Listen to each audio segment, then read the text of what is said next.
بسم الله الرحمن الرحيم الحمد لله رب العالمين والصلاة والسلام على أشرف الأنبياء والمرسلين نبينا محمد عليه أفضل الصلاة وأتم التسليم أما بعد. My brothers and sisters in Islam, Assalamu alaikum wa rahmatullahi wa barakatuh.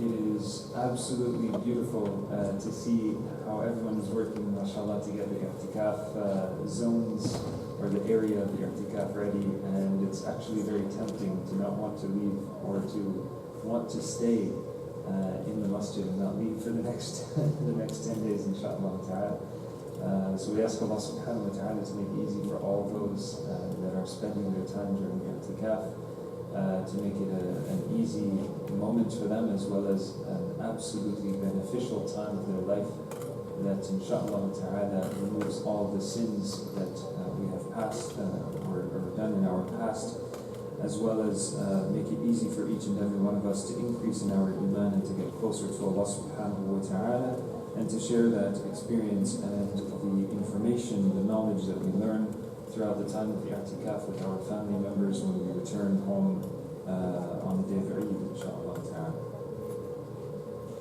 We'll continue with our halaqah from verses 39, from Surah Al-Zumar, which is the 39th surah of the Quran.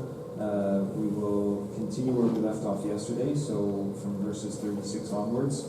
We'll go into Surah Ghafir as well as Surah Fussilat, okay, up until verse number 46, inshallah ta'ala. So today we begin verse 36 of Surah Al-Zumar, which is the 39th surah of the Quran. And Allah subhanahu wa ta'ala, actually, who can tell us what we were talking about right when we finished yesterday? What was the last thing that we covered? The last few things that we covered in Surah Al-Zumar, quickly. Anyone? Inshallah. We're doing this all month, no one remembers. It was Express?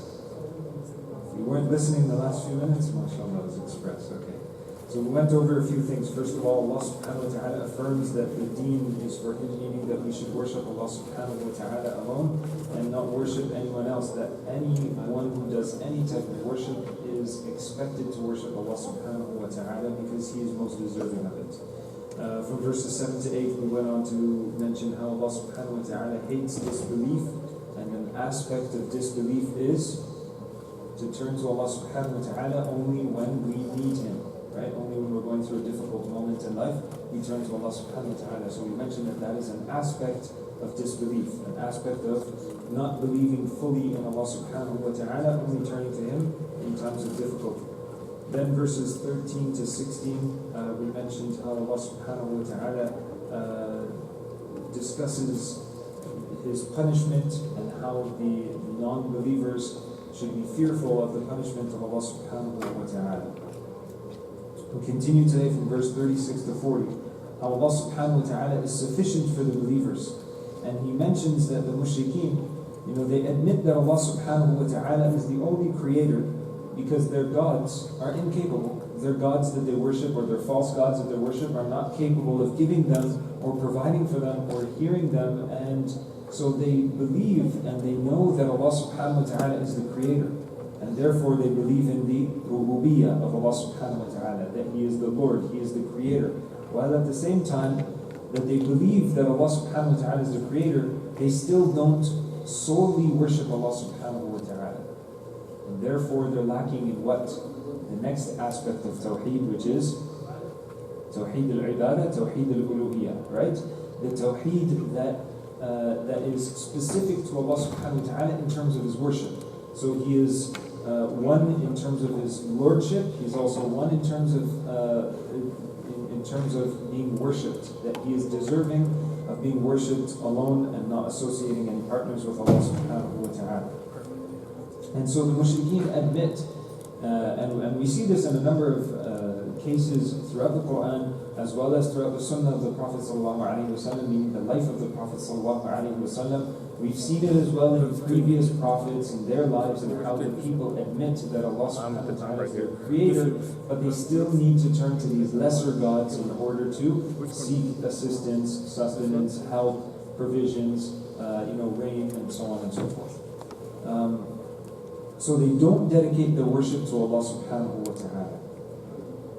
From verses 49 to 52, Allah subhanahu wa ta'ala begins going through the hardships, mentions how going through a hardship is a blessing upon the Muslimin, upon the mu'mineen. Going through a hardship is a blessing upon those who believe in Allah subhanahu wa ta'ala. And it is even more so a blessing for those who recognize that it's a blessing upon them. Right? And I think we used the example before, but I don't remember if it was in this halaqah or before Ramadan. The example of the person who's sick. Right? A person who is sick, they realize now that this is, let's just say, they've been diagnosed with some sort of illness. And Allah subhanahu wa ta'ala is testing them with that hardship. Now this person thinks, I've always been really practicing the deen, I've always been connecting to Allah subhanahu wa ta'ala, I've always been praying, I've always been fasting, I've always been giving zakah, right? But then at the same time they think, well, why did this come to me? Why did I get this punishment or this illness, this difficult moment, which a lot of people feel is a punishment upon them, right? Why is it that I'm going through this? I've always done good, towards Allah subhanahu wa ta'ala. I don't deserve this. And then they start to complain about, someone who maybe was not worshipping Allah subhanahu wa ta'ala, someone who was not as practicing a Muslim as they were, or they're not even a believer in the oneness of Allah subhanahu wa ta'ala.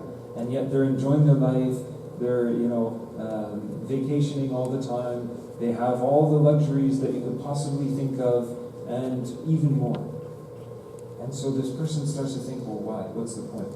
There's no need for me to continue pushing myself. Look at what I've gotten from Allah subhanahu wa ta'ala. This is what I get from working so hard, from dedicating so much of my life, from sacrificing, from striving so hard. This is the reward that I get from Allah subhanahu wa ta'ala. So they sway away slightly from the deen. Some people even sway far away from the deen. This same person, we sometimes go to the other extent, like I used the example last time, we went to the other end of the spectrum, a person who wasn't practicing.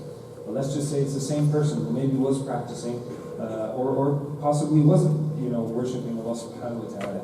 Maybe was not praying regularly, maybe was not fasting, or maybe they were, but now they received this illness, and they think, subhanAllah, this is a blessing. Why? Because I remember Allah subhanahu wa ta'ala more. I recognize Allah subhanahu wa ta'ala. I know that He's the one that gave me this illness, and there must be a reason why I received this.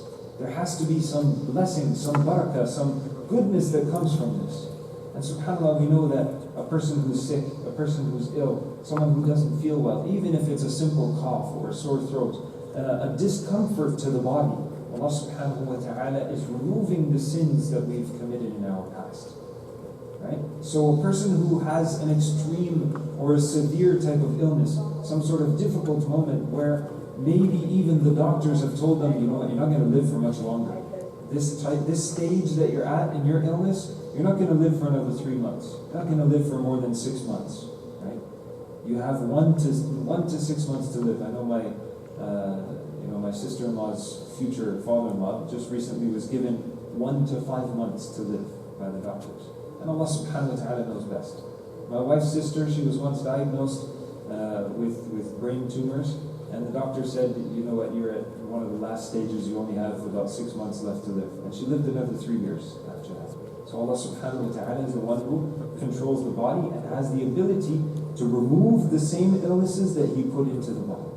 We see people, subhanAllah, I've seen it, right, where we go to Mecca, and people right in front of the Kaaba. I remember once I was there, and subhanAllah, an incident of a person who was pretty much paralyzed, literally walked out of their wheelchair in front of the Kaaba, was making dua so sincerely to Allah subhanahu wa ta'ala. And the emotion and affection of the family was like, everyone just stopped in their tawaf, everyone was just looking, what on earth just happened here? And this person was crying in tears because they were standing for the first time in years. Just stood up out of their wheelchair. So that Allah subhanahu wa ta'ala has the ability to give people and to take from us, and those that recognize what has been given to them from Allah subhanahu wa ta'ala know that this could be a blessing. This could be something that stops me from going to sin. This could be something that stops me from seeing sin. This could be something that stops me from engaging in sin in some way, shape or form. And so Allah subhanahu wa ta'ala lets those who ponder, who reflect, who understand, know that this is a blessing from Allah subhanahu wa ta'ala. We move on to verses 68 to 70. Allah subhanahu wa ta'ala here mentions the trumpet, right? And we discussed the trumpet before. And so Allah mentions the blowing of the trumpet, which will signify the ending of the world, or the ending of time as in the earth. And the blowing of the trumpet, as we mentioned, there's the hadith of the Prophet ﷺ, that the angel's head is already bowed down and he's ready and holding the trumpet, ready to blow it, ready to receive the command from Allah subhanahu wa ta'ala. And so that signifies the beginning of the Day of Judgment. From verses 71 to 74, Allah subhanahu wa ta'ala mentions the disbelievers and how they will be led to hell. And we touched upon this yesterday. The disbelievers, those that don't believe in Allah subhanahu wa ta'ala, He will command the angels to go and to gather them and to lead them towards Jahannam. But before they actually get to Jahannam, they will be stopped and told that they need to go through the questioning period. Here Allah subhanahu wa ta'ala mentions the disbelievers and how they will be led to hell, but then immediately afterwards Allah goes into the verses which touch upon the believers and how the believers will be led to paradise, and they will be given salam. As mentioned in the verse, they will be given salam. They will be welcomed with assalamu alaykum, right? Or salamun alaykum, as Allah subhanahu wa ta'ala mentions in the Quran. And the gates of paradise will be opened for them and they will enter the gates of paradise. And it was mentioned by the scholars of Tafsir from obviously looking at the sunnah of the Prophet sallallahu alayhi wa sallam, that the space between the two posts of the gates of Jannah, right? So this is a post and this is a post. The space between the two posts of Jannah, the gates going into Jannah, is the distance of traveling 40 years. So to travel from this post to this post would take us 40 years to travel in order to get from one post to the other. That's how big the gates of Jannah are. And I know, subhanAllah, in the past few days in this masjid as well as in Milton, when I go there and do the tadhkirah, in fact, yesterday evening I was looking after some of the children for the first 8 rak'ah. I went to the back of the masjid in order to make sure that the children, mashallah, were not disturbing the uncles that were complaining so much. And so as I was there, a lot of the youth started to ask me questions. And one of the youth asked me about Jannah. And he said, how long is Jannah? And I was like, what do you mean how long? In terms of distance? He says, no, how long will we be there? So we'll be there forever. He's like, okay, but like what happens after that? Like nothing happens after that. He's like, but what's going to be the reward? I go, Jannah is the reward. Like you will be there forever. And he's thinking the earth, we live on earth, then we'll get a reward that's paradise. While we're in paradise, we have to do certain things to get another reward, which is going to be, something else. And subhanAllah, I told him, no, you'll be there forever. He's like, what do you mean forever? Like infinity? I'm like, yeah, like infinity and beyond. Right? So subhanAllah, Allah subhanahu wa ta'ala, even in our youth and our children, they wonder, what is Jannah? How long will we be there? And then this one brother, he was asking me afterwards about Jahannam. He said, what about Jahannam? Is Jahannam going to be forever? I said, yeah, Jahannam is going to be forever as well. And then he started to ask questions to clarify, like, what is the time span of forever? There must be a time span, like it has to end. And I said, no, it doesn't end. Allah subhanahu wa ta'ala created it and has the ability to make it go forever. And He's given that quality to the afterlife, meaning after this life, when we move on into Jannah and Jahannam, the stage of that life, then Allah subhanahu wa ta'ala made it eternal. For eternity, it just keeps going and going. And subhanAllah, as human beings, we can't even comprehend it.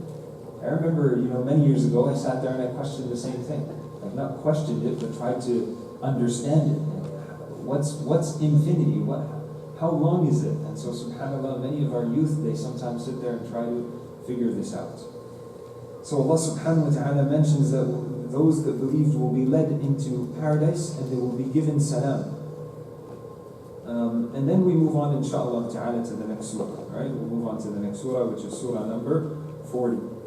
Who knows what surah it is? Okay, surah Ghafir. Okay? Also known as surah al-Mu'min. And therefore, if we were to translate it, what is Ghafir? The forgiver. And what is Mu'min? The believer. Right? So Allah subhanahu wa ta'ala here in this verse talks about, in this surah talks a lot about belief. the belief between the believers as well as the non-believers, those that believe in Allah subhanahu wa ta'ala. What is belief? Believing in the signs, believing in Allah, believing in the creation, and so on and so forth. So Allah subhanahu wa ta'ala begins this surah from verses 1 to 3 with forgiveness, as you see in the third verse, غَافِرُ الذَّنْبِ وَقَابِلُ التَّوْبِ شَدِيدِ الْعِقَابِ ذِي الطَّوْلِ. So Allah subhanahu wa ta'ala highlights that He is the forgiver. And Allah subhanahu wa ta'ala mentions to us the importance of seeking forgiveness and tawbah. Right? What is forgiveness and what is tawbah? Who can tell us? What is forgiveness and what is tawbah?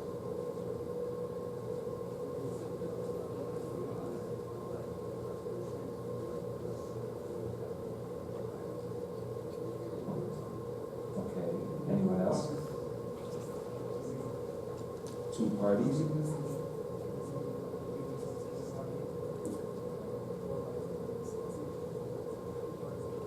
Okay. Okay. Alright. Anyone else?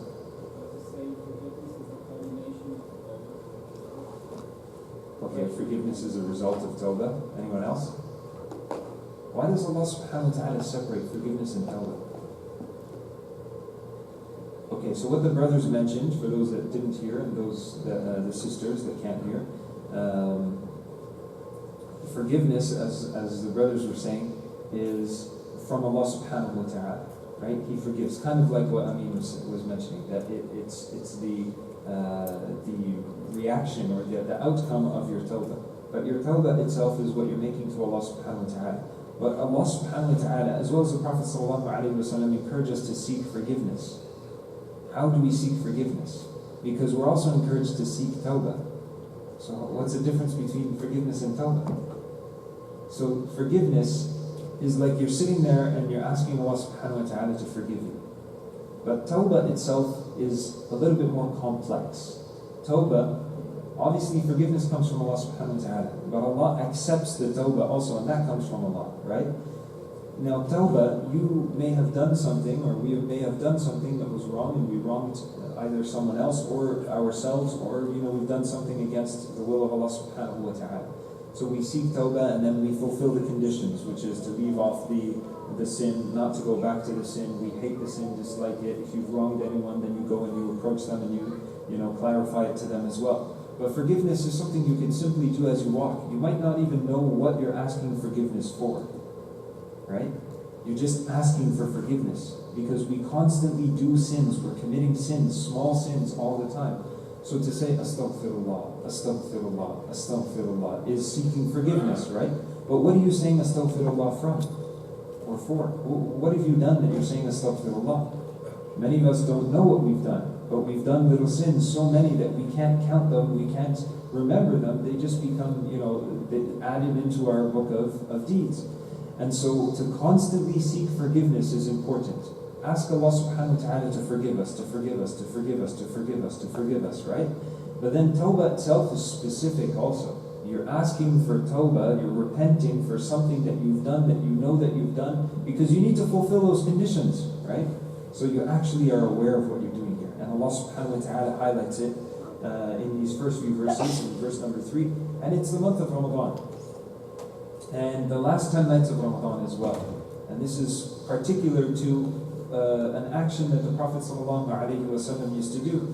As Aisha radiallahu anha tells us, the Prophet ﷺ during the last 10 nights, he would constantly say, what? What would he constantly say? Allahumma innaka afuun tuhibbul afwa fa'fu anni. You're asking Allah subhanahu wa ta'ala, oh Allah, you are the one who forgives. You forgive, and you forgive greatly, right? Because you might say astaghfirullah once, and Allah subhanahu wa ta'ala forgives many of your sins. You love to forgive. Tuhibbul afwa. You love to forgive. Fa'fu anni. So forgive me. And this is what the Prophet ﷺ would constantly say, especially during these last 10 nights of Ramadan, or the last 10 days of Ramadan. And Aisha radiallahu anha asked the Prophet ﷺ, what should I do during these nights of Laylatul Qadr, to try and catch Laylatul Qadr? And he encouraged her to say this and to increase in istighfar, to increase in asking Allah subhanahu wa ta'ala for forgiveness. In verse number 7, Allah subhanahu wa ta'ala mentions that the angels are holding His throne and they are praising Allah subhanahu wa ta'ala. And here I just wanted to mention this verse simply because the surah itself is talking about belief. And so not only do the human beings believe, but the angels believe as well.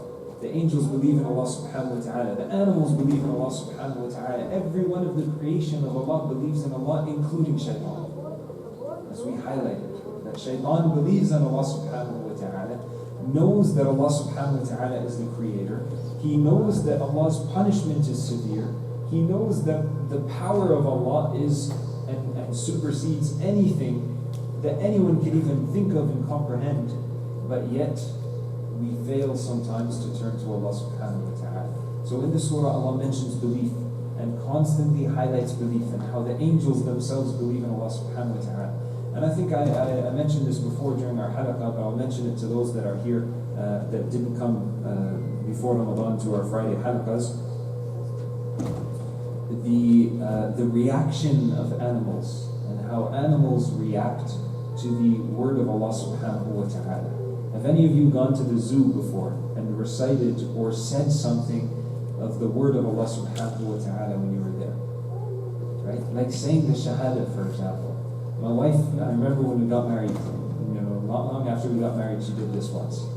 And ever since then, she always does it whenever we go to a zoo, whenever we see animals like horses and stuff like that. She'll say like, La ilaha illallah, right? Just say something that reminds the animal of Allah subhanahu wa ta'ala. Or recite some verse of the Quran. Recite Surah Al-Ikhlas. And watch the behavior of the animals. Try it when you go to the zoo. Go to the zoo this summer. Take your children, take your grandchildren, and go to the zoo and tell them, say, watch, we're going to do this, right? Try it with the lions even if you can, right? SubhanAllah, it's amazing. It's absolutely beautiful to see how the animals react when they hear the word of Allah subhanahu wa ta'ala, or the name of Allah subhanahu wa ta'ala, right? They just become so calm and they turn their ear and they just want to listen. They're like, what is this? And you notice they were just doing their normal thing, but when you recite the verses of the Quran, they all of a sudden listen. And we see it in the example of the prophets of the past, like Daood alayhi salam, Sulaiman alayhi salam. When they would recite the praise of Allah subhanahu wa ta'ala, the animals would engage in it with them. And with Daood alayhi salam, even the mountains would begin to praise Allah subhanahu wa ta'ala. And I know last night the children, another question that they asked me, how does electricity praise Allah subhanahu wa ta'ala? Because I mentioned to them about a week ago about the thunder and lightning, and how the lightning creates the sound of thunder that the scientists teach us. But Allah subhanahu wa ta'ala, as we took in the verses of the Quran, in Surah Al-Ra'd, right? What does Allah say? That وَيُسَبِّحُ الرَّعْدُ بِحَمْدِهِ وَالْمَلَائِكَةُ مِنْ خِيفَتِهِ. That the thunder itself is praising Allah subhanahu wa ta'ala. And so the children were thinking, okay, trying to get smart with me, how does electricity praise Allah? It doesn't make sound, right? There's no sound that comes out of it. Even though sometimes we walk by one of those old electricity, circuit boards and you hear coming out of it. But the electricity or any other creation worships Allah subhanahu wa ta'ala or praises Allah subhanahu wa ta'ala in fulfilling its function. So in fulfilling its function, that's its praise of Allah subhanahu wa ta'ala. So Allah gave the electricity the power to light up the lights and gave it the strength to power our digital gadgets and to provide electricity and power to whatever is needed to use that electricity from, right? That in itself is the praise of Allah subhanahu wa ta'ala. It's fulfilling the command that it was given by Allah subhanahu wa ta'ala. That's the praise of Allah. So in anything that we see, right, like this, it's shiny, mashallah, it looks nice, right? Allah gave it the power to be shiny, and by it being shiny, it's fulfilling the command of Allah subhanahu wa ta'ala. If it decided to become dull, then it wouldn't be fulfilling the command of Allah unless it was commanded by Allah subhanahu wa ta'ala to do that, right? And then it's also fulfilling the praise of Allah. So in anything, whatever item you see, whatever from amongst the creation that you notice, and it's sitting there doing, like for example, your phone, and I hate to use the phone because sometimes phones are like overused. but the phone itself was given to us and to serve a purpose. And its purpose was written or commanded by Allah subhanahu wa ta'ala to fulfill that purpose. And by doing so, it's praising Allah subhanahu wa ta'ala, right? Because it's fulfilling the command that it was given by its creator. And so Allah subhanahu wa ta'ala mentions the angels here and how they are holding the throne of Allah subhanahu wa ta'ala and praising Allah. In verse number 14, and I can't see the clock, so it's kind of throwing me off today. In verse number 14, Allah subhanahu wa ta'ala commands us to worship Allah subhanahu wa ta'ala alone, even if the circumstances are hard. So we took this in the previous surah, and Allah goes on to mention it a little bit here as well, to worship Allah subhanahu wa ta'ala مُخْلِصِينَ لَهُ الدِّينَ وَلَوْ كَرِهَ الْكَافِرُونَ. Even if the circumstances are hard to the extent that the non-Muslims, the non-believers, are making it difficult upon you, or they hate what you're doing, but you continue to worship Allah subhanahu wa ta'ala, Allah loves this. And we'll see at the very end, right before we finish, how some of the methods and techniques of da'wah are highlighted in the Quran by Allah subhanahu wa ta'ala. Then in verses 18 to 20, Allah subhanahu wa ta'ala warns about the day that we will stand before Him. And I want to read these verses inshaAllah ta'ala. And warn them of the day that draws near, when hearts shall rise up to the throats, grieving inwardly. Now remember, when you're going on a roller coaster, right? You're in, like, what's that? Canada's Wonderland, right? You're going in a roller coaster, going up, reaches the top, and all of a sudden the roller coaster comes down, right? What do you feel inside of you?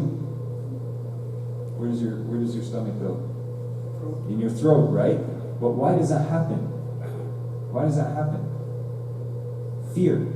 And so Allah subhanahu wa ta'ala uses that analogy here, right? That we would feel as though our stomachs are in our throats out of fear, right? Of the punishment of Allah subhanahu wa ta'ala and not wanting to be thrown into Jahannam. And so Allah warns about the day that we will stand before Him, grieving inwardly. The unjust shall not have any compassionate friend, nor any intercessor who should be obeyed. In verse number 19, Allah subhanahu wa ta'ala says, He knows the fraud of the eyes, or the stealthy looks, and that which the chest conceal. So Allah subhanahu wa ta'ala knows what we see with our eyes, and what we saw with our eyes during our life, and what we used our eyes for. And Allah subhanahu wa ta'ala mentions that He knows what we concealed inside of us, the secrets that are inside of us. And therefore there's nothing that can stand, or none that can stand before Allah subhanahu wa ta'ala from amongst us, or any of the creation, right, that can hide something from Allah subhanahu wa ta'ala. And on the Day of Judgment, Allah will reveal that which the hearts conceal. Where's the list?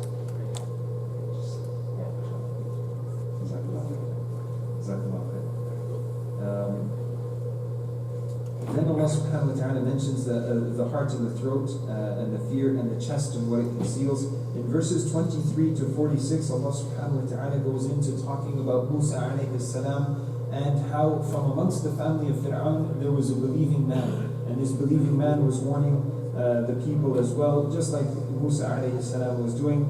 But also this man, he was a firm believer in Allah subhanahu wa ta'ala. And he was from amongst the family of the Fir'aun. Who else from the family of Fir'aun was a believer?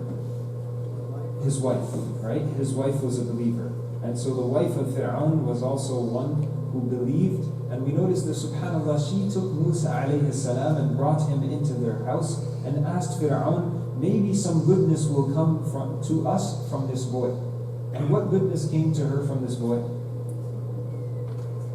Islam, belief in Allah subhanahu wa ta'ala. Islam as in, not Islam of our day and age, the Islam meaning, as we mentioned yesterday, specific to the Ummah of Muhammad sallallahu alayhi wa sallam, but the Islam as in submitting to Allah subhanahu wa ta'ala as the one God, true God, to be worshipped.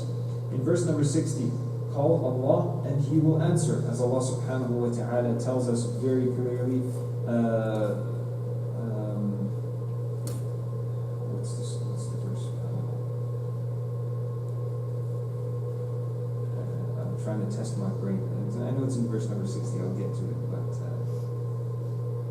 Ud'uni astajib lakum. Allahu musta'an. I quote it all the time. Ud'uni astajib lakum. So Allah subhanahu wa ta'ala mentions, call upon me and I will answer. Ud'uni astajib lakum. Now again, tie this into what we were discussing earlier. Does Allah subhanahu wa ta'ala want us to call upon Him solely when we need Him? No. Ud'uni astajib lakum. Ask me and I will answer. But again, Allah does not want us to simply call upon Him when we need something. Turn to Him in dua constantly and always. What do we do in our salah? What is salah? Prayer, namaz. What is salah? Dua. Salah is dua. What are we doing in our salah? Throughout our entire salah, what are we doing? Praising Allah subhanahu wa ta'ala. We're making dua. From the very beginning, what do you start with? Allahu Akbar, then dua, istiftah. Then Surah Al-Fatiha. What is Surah Al-Fatiha? Dua. Even before Surah Al-Fatiha, what are you saying? A'udhu billahi minash shaitanir rajim. Dua. Bismillahir rahmanir rahim. Right? Going into Surah Al-Fatiha. Dua. Then saying Ameen. Right, which is the ending of the dua. Then reciting some of the Quran, which is also dua, because dua huwa al-ibadah, as the Prophet ﷺ said. Dua is ibadah. Then we go into ruku'. We are bowing down to Allah subhanahu wa ta'ala and making dua. We come up, we're making dua. We go into sujood, we're making dua, which is the closest that we are to Allah subhanahu wa ta'ala. أقرب ما يكون العبد. The closest that we would be to Allah subhanahu wa ta'ala is when we are in sujood, in the sajda position. And so we should make dua to Allah subhanahu wa ta'ala constantly and always when we are in sujood, in the sajda position. I know many people ask the question, how can we do that if we don't know Arabic and we can't make dua in our compulsory prayers when we're in sajda because it's supposed to be in Arabic? Well, we can make sujood anytime. Right? You can just literally bow down and make sujood to Allah subhanahu wa ta'ala and make dua. So a method of making dua is to be in the sajda position, to simply go into sajda and make dua to Allah subhanahu wa ta'ala. It is the closest that we are to Allah subhanahu wa ta'ala. You don't need to be in prayer in order to do that. We have different types of sajda as well. Sajda at-tilawa, when we're reciting the Quran and we see, there's a little mark there. What does this mark mean? And you read on the side, it says sajda. So you close the mushaf or you put it aside and you make sajda to Allah subhanahu wa ta'ala. You're not praying, you're not in salah, it's a sajda. Right? And the reason why I'm saying this is many people think sajda is only in salah. Yesterday we highlighted the sajda of Daood alayhi salam. Right? When he asked for forgiveness, he made tawbah and repented and Allah subhanahu wa ta'ala forgave him. What did the Prophet sallallahu alayhi wa sallam do? He said that the sajda of Daood was the sajda of his repentance and Allah accepted it. And the sajda that we make is a sajda of shukr, thanks. So sajda to shukr is another type of sajda that we can make and make dua to Allah subhanahu wa ta'ala in it. I remember one of our teachers in Medina, our other teachers told us about him when he graduated. He was already a sheikh, mashallah, the son of a sheikh. But when he graduated as well and received his doctorate, his PhD, he received it and on stage he just turned towards the Qibla and he bowed down and made sujood on stage in his graduation. Right? And so our other teachers told us that, mashallah, he did this in his graduation. And now many people know him as Sheikh Muhammad Mukhtar Shinkiti. Right? So he bowed down and made sajda to shukr to Allah subhanahu wa ta'ala. And that is from the sunnah of the Prophet sallallahu alayhi wa sallam. Anytime you're thankful to Allah, simply turn to Allah and bow down. Do we have to face the Qibla when we're making this sajda? Do we? If you know the direction, yes. If you don't know it, then you don't have, it's not that big of a deal. You're bowing down to Allah subhanahu wa ta'ala. But just make sure that if you know the direction of the Qibla, it's always best to make sujood in that direction. And if you don't, make sure that there's nothing strange or odd in front of you that you would be bowing down and someone else might see you and say, hey, look at what this person is doing. He's bowing down to the sun in the direction of the sunset during the afternoon, or he's bowing down to some statue, or just be careful with regards to that. Staying away from the shubuhat. Things that when people would see you, they would assume something of you. That was what the scholars of the past used to do. And a slight example in our modern time to stay away from things that would look as though you're doing something that you're not doing is, those drinks, barbican or laziza or whatever they call them, those malt drinks that are zero alcohol, but it's a malt drink, that are still halal to drink. But what type of bottle do they put it in?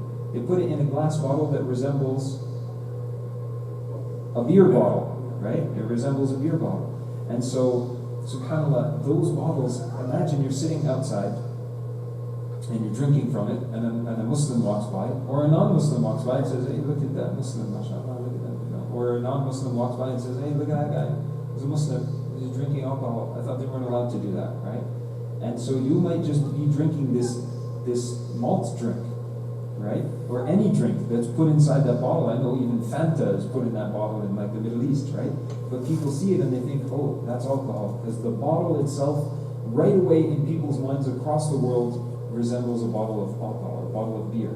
And so the scholars of the past would make sure that even with little things like that, not in this example, this is a modern day example that I gave you, but in slight things like that, that you're drinking, consuming something that's halal, permissible, you can drink it, there's nothing wrong with it. But because of the shape of the bottle, it gives the looker, someone who's seeing you doing that, the impression that you're committing a sin. And so they would stay away from that. Thanking Allah subhanahu wa ta'ala for allowing them to recognize that this is something that if I stay away from, it's better for me and the rest of the ummah. You're staying away from spreading a fitna, right? So Allah subhanahu wa ta'ala shows us in the example of the scholars of the past many examples of how we can go the extra distance to try and please Allah subhanahu wa ta'ala that are according to the sunnah of the Prophet sallallahu alaihi wasallam and not going against the sunnah nor implementing something new. Now again, if someone wants to drink the drink, by all means, go ahead and drink it, right? There's no alcohol in it. As long as there's no alcohol in it, it's fine, it's halal, right? But my advice is don't drink it publicly. Simple. Buy it, put it in a bag in the supermarket, bring it home, drink it inside your house. Drink it in a place where not many people can see you, right? That way, you're not in public and you're not giving this image to people that they're thinking, oh, look at you, you're committing a sin, you're doing something that's wrong, right? So Allah subhanahu wa ta'ala has given us wisdom, right? And He tells us, "Ud'u ila sabili rabbika bil hikmah wal maw'izati al hasana wajadilhum billati hiya ahsan." So when you call people to Islam, a lot of our calling to Islam, as we mentioned, is through our actions. And when we are doing these actions publicly, good actions, people see us. When we're doing actions that are from the shubuhat, from the mutashabihat, I should say actually, that people when they see you, they understand something different, that we should stay away from, right? And try to do it in a place where people are not going to get the wrong idea.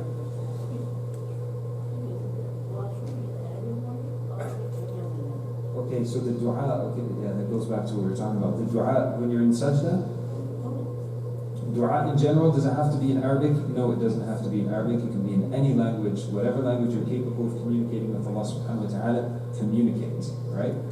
That's a good question. Jazakallah khair. From verses 61 to 65, and this is very interesting because as I was writing my notes today, I was falling asleep, so my writing's kind of slurred, right? So verses 61 to 65, Allah subhanahu wa ta'ala highlights the signs of Allah subhanahu wa ta'ala, right? But there's two that I wanted to highlight here, or mainly, two inshallah ta'ala. One of them is shapes. Allah subhanahu wa ta'ala talks about shapes. And in this verse, He mentions shapes which look good. So shapes and shapes that He's given us that look good. And imagine Allah subhanahu wa ta'ala has created us in such a beautiful form. And everything around us is created in such beautiful forms as well. Except the things that we might not be so interested in. And that's a personal choice. Right? That's a personal choice. Just like in the example of the Prophet ﷺ when he was served once the dab, which is the lizard. Right? The lizard. So the Prophet ﷺ was served it. He didn't take from it. He didn't eat it. But he didn't say, I don't like this. He just passed it off to the Sahaba and let them eat it. Showing us that it's halal to eat, because if it wasn't, He wouldn't be giving it to the Sahaba. He wouldn't be giving it to the companions. But at the same time, He didn't want to eat it. Maybe it was something that He disliked to eat and was not fond of eating. So He refused to take from it. He didn't refuse as in say, no, I don't want this, I'm not going to eat it, I don't like it. He simply passed it off to someone that might like it, that would eat it. So Allah subhanahu wa ta'ala says in these verses that He created shapes. Imagine if we were created and our eyes were behind our head, or our eyes were on the top of our head, right? The shape, the form that we were created in, so perfect, so beautiful, mashallah, right? And we know that it's beautiful because we know that from amongst us, within the human beings, the males are attracted to the females, and we're attracted to what? We're attracted to each other in terms of what we see as well. It's not only attraction as in, oh mashallah, she's so pious. No, it's attraction of what we see. And Allah has made that halal for us as well. So Allah created the shapes for us to enjoy. And we can notice that in a more common example, how people run quickly to get the new iPhone all the time because the new shape is appealing to them. But subhanAllah, then Samsung comes along and makes the phone look just like the Apple, and then people start to buy the Android because it's so much better anyways, right? So then Allah subhanahu wa ta'ala highlights the ozone layer. Not the ozone layer specifically, but the sky. And Allah subhanahu wa ta'ala in these verses talks about the sky and how He's created the sky as a canopy that protects us. And in the sky is that canopy known as what? The ozone layer. And many other layers. And in it is a sign from Allah subhanahu wa ta'ala. I know when we were young, I used to think of this. When they were teaching us in school, you have to respect the environment, and the ozone layer is starting to deplete, and there's holes in the ozone layer. And I was like, how is there a hole in the ozone layer? How is there a hole? I don't get it. And subhanAllah, my brain just couldn't compute it. Even till today, we can't really comprehend it fully, because it's a creation of Allah subhanahu wa ta'ala that He's put there. How is the ozone layer hovering above us? Now some people are going to say it's gas, and different gases will stay at different levels because of density and pressure, and okay, but Allah subhanahu wa ta'ala did that. None of us can do it, right? It's there. Can we replace that ozone layer? Can we replace it once it's burnt out? Or any part of the sky that we damage? No. Who can replace it? Allah subhanahu wa ta'ala. We can try and come up with solutions to patch the issue, to fix the problems, which are not going to fix them. It's not going to reproduce anything. It's only going to patch, right? So Allah subhanahu wa ta'ala is the creator of all of the creation, and He mentions a lot of signs there for us in those verses, but I wanted to highlight those two signs, the shapes as well as the sky that Allah subhanahu wa ta'ala hovers above our heads. We'll move on to Surah Fussilat, which is the 41st Surah of the Quran. Who knows what this means in English? Fussilat? Anyone? Nobody? Okay, we'll recite the first few verses and then we'll know, inshallah. Bismillahir Rahmanir Rahim. Hamim. Tanzilun minir Rahmanir Rahim. Kitabun fussilat ayatuhu Qur'anan Arabiyyan liqawmin ya'lamun. Did you hear the word there? Fussilat, right? Detail. What has Allah subhanahu wa ta'ala done? He says in verse number 3, a book of which the verses are made plain. Or in another translation, the verses are explained in detail. So Allah subhanahu wa ta'ala has laid out the Quran, and in it there are verses that are spread to us in detail. They're told to us in detail. And Allah subhanahu wa ta'ala highlights that at the beginning of this surah. So in it are many details for us, as well as in this surah Allah subhanahu wa ta'ala goes on to talk about His signs and the signs that He's given us. He describes the Quran for those that are going to turn to the Quran and understand it. He also describes those who turn away from the Quran and turn away from the details and the description that Allah subhanahu wa ta'ala has mentioned within the Quran. In verses 6 to 8, Allah subhanahu wa ta'ala calls us to Tawheed and highlights the importance of calling towards the oneness of Allah subhanahu wa ta'ala. As He says, قُلْ إِنَّمَا أَنَا بَشَرٌ مِثْلُكُمْ يُوحَى إِلَيَّ أَنَّمَا إِلَهُكُمْ إِلَهٌ وَاحِدٌ فَاسْتَقِيمُوا إِلَيْهِ وَاسْتَغْفِرُوهُ وَوَيْلٌ لِلْمُشْرِكِينَ. So Allah subhanahu wa ta'ala starts out the verse talking about the oneness of Allah, right? قُلْ إِنَّمَا أَنَا بَشَرٌ مِثْلُكُمْ يُوحَى إِلَيْ. I am none other than you. I'm the same as you. This is not Allah subhanahu wa ta'ala speaking. This is the Prophet sallallahu alayhi wa sallam told to tell others, I am just like you. I'm a messenger from amongst the human beings. And I'm a human being.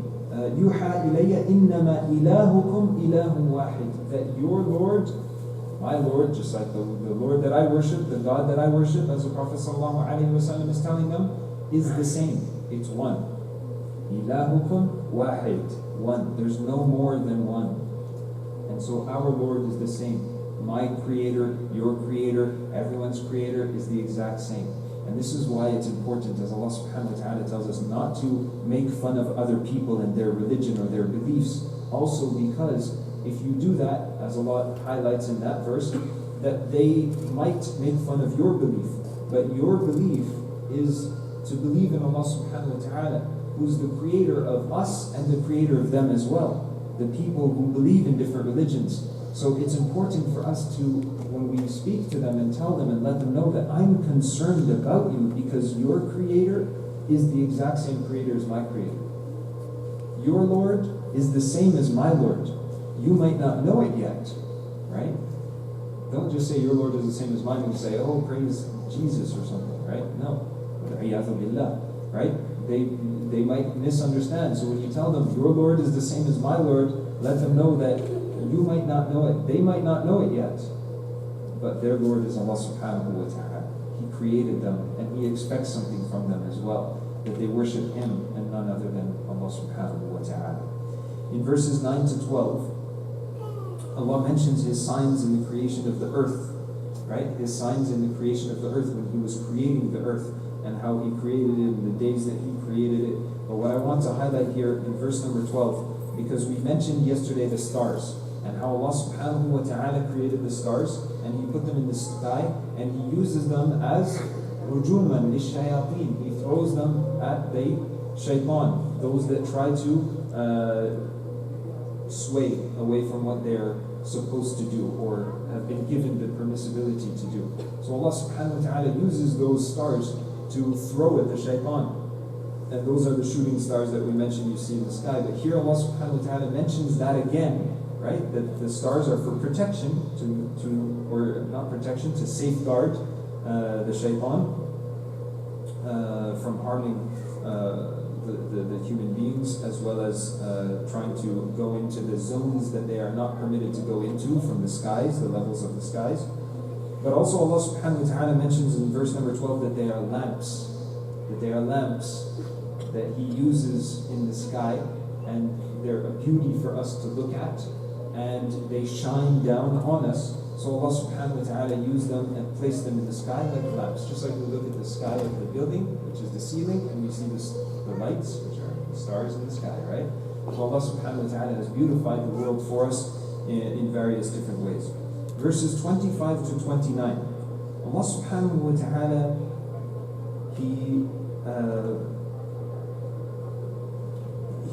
He highlights the fact that some of us have friends, right? And from amongst our friends, we might have friends who are disbelievers, right?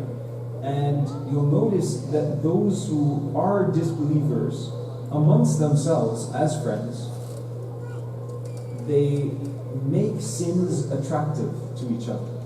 And so Allah mentions that the non-believers, those that are not fearing of Allah subhanahu wa ta'ala, of His punishment, when they transgress the limitations of the Sharia or of the decree of Allah subhanahu wa ta'ala, Allah subhanahu wa ta'ala says that they beautify, they make sins attractive to one another. Now I want to highlight a few because there's some youth here. So remember, whenever anyone tries to distract you from Allah subhanahu wa ta'ala, tries to take you away from the Islam that your parents have taught you and tried to, teach us as we were growing up. Remember, when it comes to things like alcohol is a sin, right? Allah has forbidden it. But what do friends do? They make it seem like it's okay, it's fine, it's nothing. Don't worry, everything's going to be all right, right? And then, subhanAllah, I remember there was a brother in another masjid quite a few months ago who mentioned this to me as an example. And he told me I could use this to tell the Muslimin. This is a brother who every time I go to the masjid, I see him there. Right? He's a father, he works, and mashallah, he's always in the masjid. Every time I go to the masjid, he's there, for that particular masjid. And he went through a stage in his life where he was working, and his job called for regular meetings, and they would go on, meetings, business trips. On those business trips, all the employees would get together and have dinner. A lot of the time they would have dinner in places where alcohol is served, like bars. And so he's like, we used to go in and sit down, and my friends would tell me, don't worry, just take a glass of wine, it's okay, it's just a glass of wine, nothing's going to happen. And he's like, for years I literally pushed it off. For years. But eventually, shaitan gets to you. And he said, eventually I tried just one glass of white wine. Just took a sip. Nothing. It's like grape juice, right? It's nothing, right? And so he tried it. He goes, I didn't feel anything. So I drank the whole glass. And then I felt weird. But then he said, once you drink it once, you realize, okay, it wasn't so bad. I felt weird, but it wasn't so bad. So the next day you go to your meetings again, and you have another glass of wine. And then you realize eventually you're drinking wine regularly, right? And then you try something else, and then you try something else. And he said, subhanAllah, I had to literally shake myself. And when someone grabs you and shakes you, I had to shake myself and tell myself, what on earth are you doing? Have you forgotten? For years you put this off. And then subhanAllah, he realized he had to change not only his profession, but who he worked with and where he worked and so on and so forth, just to safeguard him from going back into committing that sin. And so it's a reality. Alcohol, drugs, you take it once, you feel good. You go back to it, you feel good. But the reality is, once you come out of it, you realize, I feel so much better now that I don't take this stuff than those days when I would take it and feel like, everything's fine.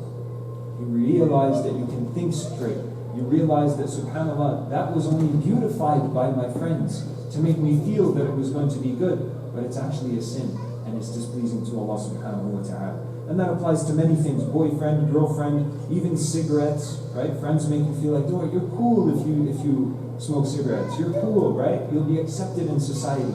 SubhanAllah, Allah mentions how the friends who are non-believers, who don't care about what Allah subhanahu wa ta'ala says, they will distract you by making you feel that these sins are good and attractive. Having an interest in things that take us away from Allah subhanahu wa ta'ala. Verse number 30 to 32, and we'll conclude in a couple of minutes, inshaAllah ta'ala. Verses 30 to 32. Here Allah subhanahu wa ta'ala mentions good news for the believers, those who believe, right? He says,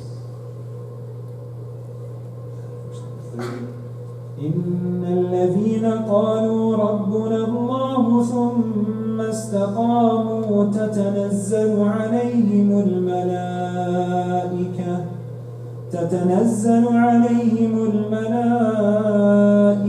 أَلَّا تَخَافُوا وَلَا تَحْزَنُوا وَأَبْشِرُوا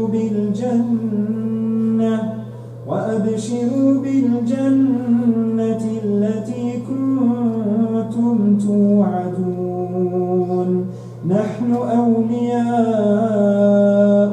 فِي الْحَيَاةِ الدُّنْيَا وَفِي الْآخِرَةِ وَلَكُمْ فِيهَا مَا تَشْتَهِي أَنفُسُكُمْ وَلَكُمْ فِيهَا مَا تَدَّعُونَ نُزُلًا مِّنْ غَفُورٍ رَحِيمٍ. So Allah subhanahu wa ta'ala gives us good news. Those who believe, those who follow the details that are mentioned in the Quran. As for those who say, our Lord is Allah, then continue in the right way. The angels descend upon them, saying, fear not. Fear not. The angels are descending, saying, fear not, don't fear. Don't grieve, and receive good news of the garden which you were promised. Jannah. Wa abshiru. Jannah. You get Jannah.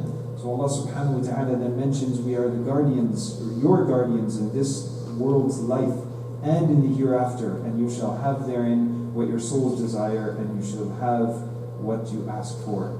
A provision from the forgiving, the merciful. So from Allah subhanahu wa ta'ala will come the provision that we seek. The last verse that I wanted to take is the next verse. Verse number 33. What is the best type of speech? Allah subhanahu wa ta'ala highlights it here. The best type of speech is What does Allah subhanahu wa ta'ala say? وَمَنْ أَحْسَنُ قَوْلًا مِمَّنْ دَعَا إِلَى اللَّهِ. The best type of speech is the speech that you use to call people towards the oneness of Allah subhanahu wa ta'ala. And so, during this month of Ramadan, let's try to learn how to tweak our speech so that we can invite others towards the oneness of Allah subhanahu wa ta'ala and spend these moments in the worship and obedience of Allah subhanahu wa ta'ala, so that for the next 11 months, inshaAllah, we are forgiven and we feel the freedom from our sins and we feel that relief upon us, and Allah subhanahu wa ta'ala allows us to walk this world as though we are servants to the oneness of Allah subhanahu wa ta'ala. وصلى الله وسلم وبارك على نبينا محمد وعلى آله وصحبه وسلم.